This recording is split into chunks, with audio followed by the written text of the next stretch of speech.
Hello YouTubes, we are back to Kamigawa, a plane strongly based on Japanese culture, and we are jumping ahead 1200 years into a science fiction cyberpunk future. The kami, the gods or spirits of the plane, are threatened by the growth of the modern city, and we're awaiting the result of this super modern world colliding with its feudal past. Oh, and we get to find out who the Wanderer is from War of the Spark, and the Phyrexians are here too. Neat! In this guide, I will review the mechanics, the archetypes we have, and all the fun synergies going on in the set. I'll go through some deck building tips, and wrap up with some gameplay and other pre-release tips for you to keep in mind when you're at your event. And if you like this content, if you see cards you want to pick up, or you want to buy some pre-release kits so you can do your own pre-release at home, use my affiliate link in the description and go to Card Kingdom where you can buy all the things. You can get all the cards and product you need. Card Kingdom will always help you out with their awesome customer service, and you also help support me in making this content possible. You can also like and subscribe, comment with any questions, or just let me know how your pre-release went in the comments. It all helps. Thank you. And now let's jump into the mechanics. We have a lot returning. First, ninjutsu, which lets you return an unblocked creature to your hand, and you swap it with another ninja to get in for damage and usually trigger some cool effects. Another returning mechanic is channel, which lets you pay a cost, discard that card, and then something happens. It's pretty simple. Like, that's it. We also have sagas returning, but they're a bit different this time around in that now, instead of sacrificing them because they've done their last thing and they just go to the graveyard, now they flip into enchantment creatures, which is pretty awesome. We also have vehicles returning, and they're pretty good. Like, some are real good. So this is also your tip to 100% main deck artifact and enchantment removal in your pre-release deck. Modified is a batching term that refers to any creature that is equipped with an artifact, enchanted with an enchantment, or has a 1/1 counter on it. If it has any of those three things, it is considered modified. Another new and fancy mechanic we have is reconfigure, which shows up on some artifact creatures where they can now turn into equipment for our other creatures. Pretty cool, honestly, and adds some nice flexibility to what we're doing with our board. Also, did I mention you should main deck artifact and enchantment removal? Alright, that's the gist around the mechanics in the set. Now let's see how they play out in the archetypes. All 10 dual color pairings are supported, but one thing that is unique about this set is we have 25 artifact cards. I'm going to be sprinkling them in throughout the archetype review, but I'm also going to highlight the best ones after the 2 color pairings so you know which ones are good in any deck. Alright, our first 2 color pairing is our ninjutsu color pairing, which is blue-black rat rogues. Also, I think this is one of the 3 best archetypes. All of its gold cards are solid. Our new Planeswalker Kaito brings the ability to create unblockable tokens, but what makes this archetype so good is that all of our synergies revolve around things that win you games in Limited, which are playing creatures, attacking with creatures, and getting ahead on cards. Combine that with how efficient our creatures and non-creature spells are, like Spell Pierce, which will be great in this set. You put it all together and you have a color combo that can be very difficult to beat at any stage of the game. If this color pair gets their 1 and 2 drops down on curve, like Thousand-Faced Shadow, Network Disruptor, Inkrise Infiltrator, and Nezumi Prowler, you're in trouble. If you're against it, you either have to outrace it, or be able to have good blockers to force your opponent to either stall out or use their interaction inefficiently. And remember, ninjutsu is done before damage, so you can then use your removal on the big value surprise creatures. That's a surefire way to ruin their plans, assuming they don't just counter or remove it. Even with a good start though, don't give up hope just because they have a good couple turns, but know that against blue-black, you always have to be ready for battle. Next, black-red is Artifact Sacrifice. Oni Cult Anvil is awesome because it helps us create tokens which we can use for, well, whatever we want. Hidetsugu Consumes All is also a huge bomb that wipes the board of ankle biters, gets rid of pesky graveyard shenanigans, and then flips into a 3/3 that will grow until it consumes our opponent's chances of winning. We also get the protagonist, or more the antagonist, devouring chaos in a creature form too. And Mokutai Soul Ripper is a rare vehicle, which is excited to eat all the things and get bigger and bigger each time it attacks. Dockside Chef helps us draw cards. Reckoner's Bargain helps us draw cards. And Gravelighter can help us draw a card or make things be sacrificed. And then Sokenzen Smelter can be used to create creature tokens too. This is one of the less unique game plans, but that doesn't mean it's not good. Our game plan is to maximize the value of what we sacrifice and make our opponent lose things they don't want to lose. Our focus is to look to have the best creature on the board at all times, and enough fodder to keep sacrificing away stuff for more value. Smaller artifacts like Circuit Mender, Papercraft Decoy, and Iron Apprentice fit best here and help us keep getting maximum value from our sacrificing shenanigans. Again, not the most unique game plan, but one that can be great, especially if you open enough removal and some solid bombs like at Sushi to get ahead and stay ahead. Although how are they going to put Sushi in a dragon's name and then have it be looking like a sushi roll with tiny arms? I'm just saying. Okay, moving right along, black-green, it's also not super unique. It's focused on recursion. Sadly, we only get one gold card, Gloom Shrieker, a 3-costed 2/1 with Menace that when it ETBs returns a permanent to our hand. However, when he dies, he gets exiled, so we can't really keep that loop going or make a loop happen. Anyway, you benefit from cards being in graveyards. Either you're getting stuff back in your hand, which is essentially like good card draw, or it's making your stuff better, like with our Saga that flips into Animus, who gets more powerful when it attacks for each creature in your opponent's graveyard. Boseiju reaches skyward, gets us to hit our land drops, and then flips into a huge body. We can benefit from Channel as well, because we can bring back the stuff we discarded. This makes Springleaf Avenger not just a great creature in general, but most at home in this build. Lastly, this color combo splashes well, or as well as any color pair in the set. Undercity Scrounger and Making Treasures is a great sign that we, or your opponent, is splashing and trying to incorporate other big bombs from other colors. At the very least, it is to help continue the ramping and allow us to play the biggest bodies and be unstoppable.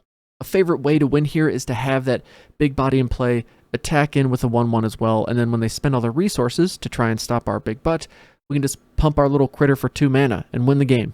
Then there's also blue-green, which is Channel Ramp. Lots of overlap here with black-green. Both look for those green creatures that help us ramp, both want big bodies, and Colossal Sky Turtle is a pretty good big body. However, having blue as a main color over black means I am wanting to constantly disrupt my opponent's plan with counterspells like Disruption Protocol, and play more evasive creatures so I can keep flying in for damage, maybe with something like Sky Swimmer Koi. And if Tamiyo makes an appearance, she just frustrates them with her lockdown abilities. Mirror Shell Crab, that flexibility is awesome. But Saiba Trespassers, it's a 3/5 for 5 mana. That's not good. On the other hand, Skigeki is an awesome card you play in every green deck. Bamboo Grove Archer or Favor of Jakai can really shine in the right matchups too. That's the game plan I'm looking for. Have early ramp, have good interaction in the mid game, and then hit hard in the late game. And just make sure every card I'm playing adds to that. If it doesn't, then it's probably better off in the sideboard to maybe come in at another time. Next, black-white is artifacts and enchantments. As Naomi shows us, you get bonuses for having both permanent types in play. So enchantment creatures and sagas go a long way with this build, as do our reconfigure artifacts. Ideally, every spell we are playing either provides the synergy of having an artifact or enchantment, or benefits us from having both. It's the balancing of the payoffs and the enablers that will make building this deck either really obvious to build or really difficult. Hopefully we get some awesome rares like Cloudsteel Kirin that says we can't lose the game. That's absolutely insane. Or Blade of the Oni, it's just some nice bomb action. Or we get a really good uncommon like Leech Gauntlet or Enormous Energy Blade. Okay, the sword isn't great, but it is hilarious and a non-creature artifact, so it may be a bit harder for our opponents to remove. This archetype is a solid mid-range option. We can go aggro, we can outvalue our opponent with our synergies of having the artifacts and enchantments in play. Just make sure you have a good balance of enablers and payoffs for the archetype.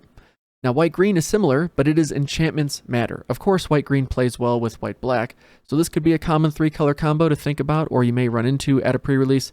Jakai Naturalist makes enchantments cheaper. Generous Visitor is a card that absolutely must be matched ASAP, because it will get out of hand quickly. Weaver of Harmony is nuts. Kami of Transience is a problem that will keep coming back. These are some of the keystones for this archetype. Then we have Satsuki, who pairs so well with all of our sagas, which also helps our enchantments get to be creatures quicker. There's a lot to look out for in this color pair. Season of Renewal and Storyweave also pair super well with everything else we're doing to get us ahead on cards. Just make sure you're using your mana efficiently and that you're not overextending for no reason. Sometimes the simpler play is the better one and will help you maintain that flexibility you need for later turns. And if it seems your opponent is kind of sitting back or they're letting you overextend and they're playing white, either they've just given up or they're waiting for a very well-timed farewell, which would say farewell to your chances of winning, because this card would ruin everything for us. But aside from that, I'm really excited about white-green. Skyblessed Samurai coming down for 3 mana will feel really nice. When We Were Young can swing a game. Banishing Slash is just good, and then Blossom Prancer is a very solid body that hopefully draws us another card. So yeah, I like this archetype. I think it has a very high floor, and then with the right bombs can also have a really high ceiling. Now I want to switch gears to white-red. White-red is the biggest conundrum in the set. It is single-file samurai, because as Asari Captain shows us, the archetype rewards you for only having one samurai attack at a time. We are used to going wide and then swinging for the fences, but here we are going wide so they can cheer their comrades on into battle alone. At first I thought it was terrible, but in time it grew on me, and now I just think it's pretty bad. Why? There's just something unfortunate about all your archetype benefits being gained or lost by only being able to attack with one creature. The other thing I don't like is the color pair, which is aggro, and wants to either have mana for combat tricks or have mana, so when we trade away our creatures in combat, we can then drop an even bigger problem for our opponent after combat. Well, now we are incentivized to play our creatures and use our mana before combat to get those attacking alone benefits. However, simple stuff like +1/+1 or lifelink or, I don't know, Ryu giving us an additional combat when we do attack with only one samurai is surprisingly helpful. So would I play this archetype? My answer is absolutely. And the reason being, even if I think it's bad, I will wind up playing it because I have a lot of the good cards that make this archetype a problem for our opponent. It means I have removal, good rares, and the low curve samurai plays I need to get ahead and stay ahead. The archetype works like this. Basically, we're trying to make every creature attacking a huge problem for our opponent, and that means either they're having to give up their life or they're having to trade away cards in the hopes of delaying their defeat to try and top deck answers. And because the benefits from the attacker come from all different sources, well, now our opponent has all kinds of problems trying to deal with both the attacker and the creatures giving us the fancy abilities.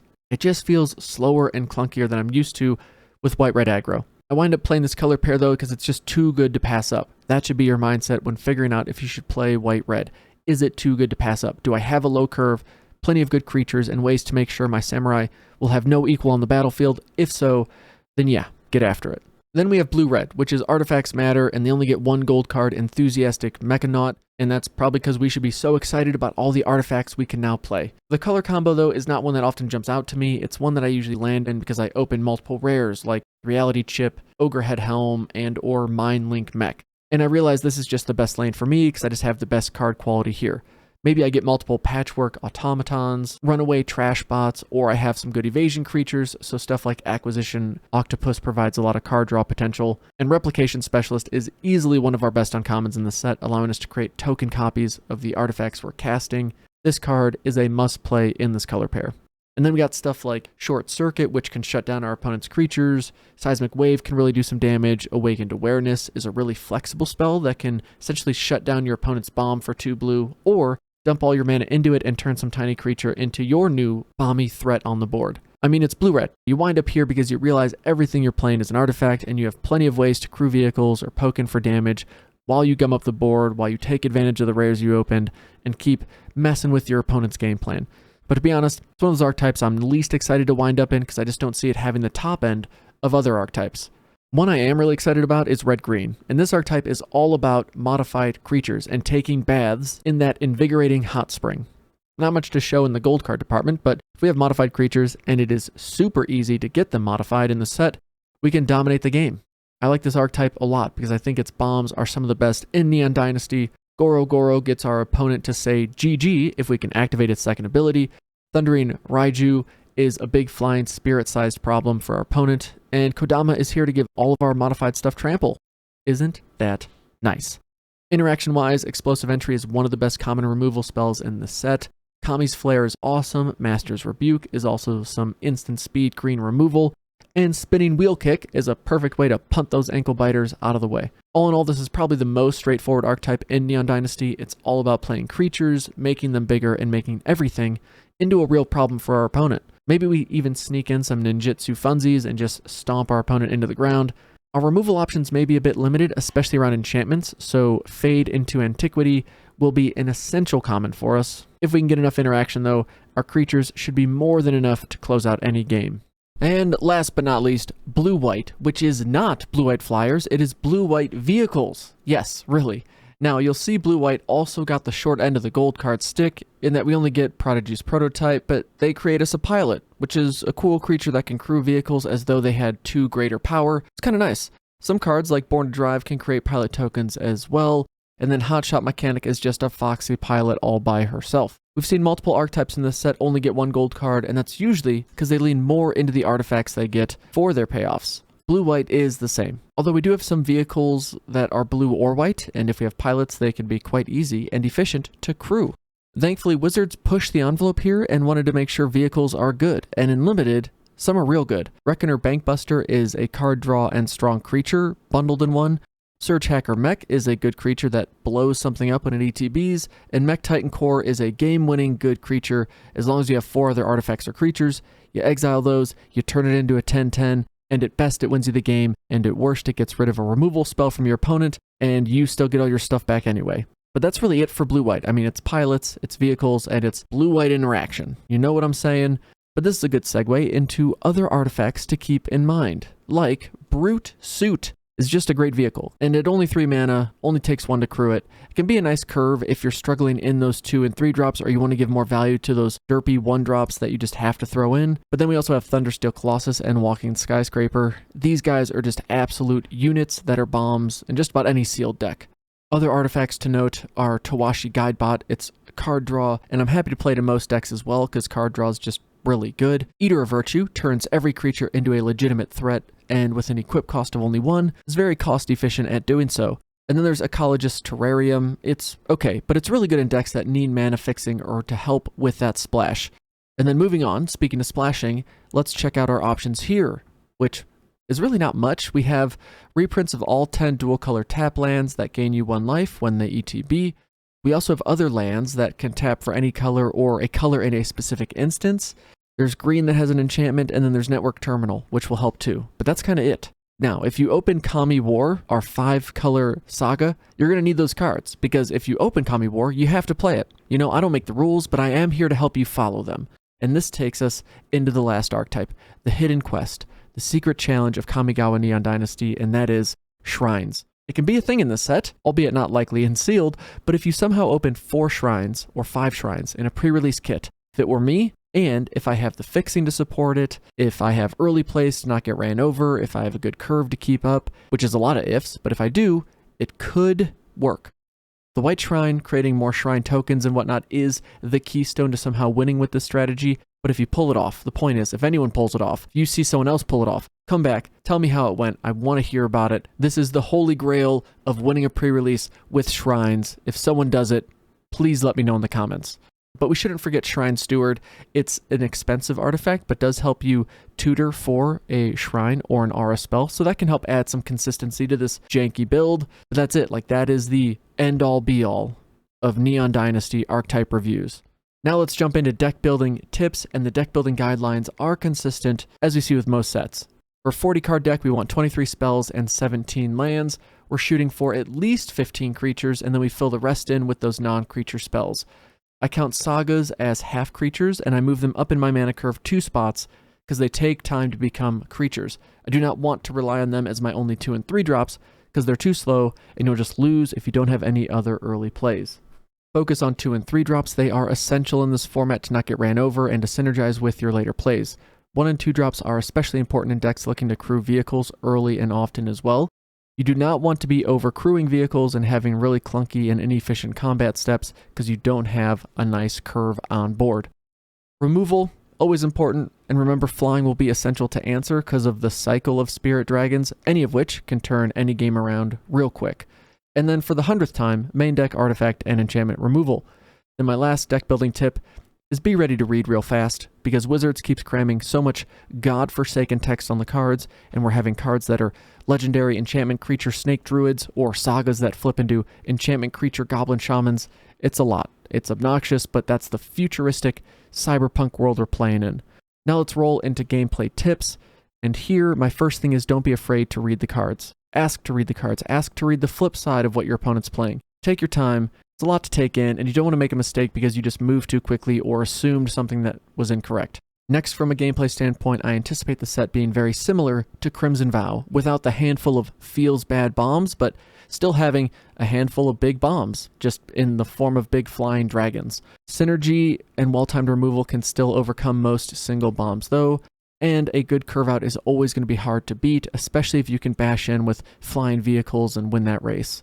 With regard to combat, remember every color has 1 mana interaction spells, so don't rush into any attacks or blocks. White can do work. Blue has Spell Pierce, which is a sweet counter for sagas and vehicles. For 1 black, you are already dead is probably the best 1 CMC combat-ish trick, because it works after the creature's already been hit, the damage has been done, there's no stopping that or interacting with that creature, unless you spell pierce it, I guess. And then red also has removal, green has protection. There's just a lot to keep in mind. This also lends itself both to quick aggro beatdowns, but also a slower game, because people know that there's interaction out there and they want to wait for a better opening. Just know that if you're on the aggro game plan, you usually have to make your opponent have it. You can't just give them free time to find more answers. So with that, have confidence in your game plan, have confidence in your game play, take your time, and be ready to work through some grindy matchups. I believe in you. That was a lot of information. I really hope this helps. Please let me know if you have any questions, and as always, come back and let me know how the pre-release went for you. Another big thank you to Card Kingdom. I'm sure you saw some cards you want, or maybe you want some pre-release kits or to pick up a booster box. You can use my affiliate link to pick those up on their website, and you can also help make this kind of content continue to be made. To my patrons, y'all are so awesome. I can never say it enough. Thank you guys so much for the support. And with that, I'm out of here to go play some Arena and work on more videos. Thank you all for watching. Best of luck at your pre-release, and we'll see you in the next one. Peace.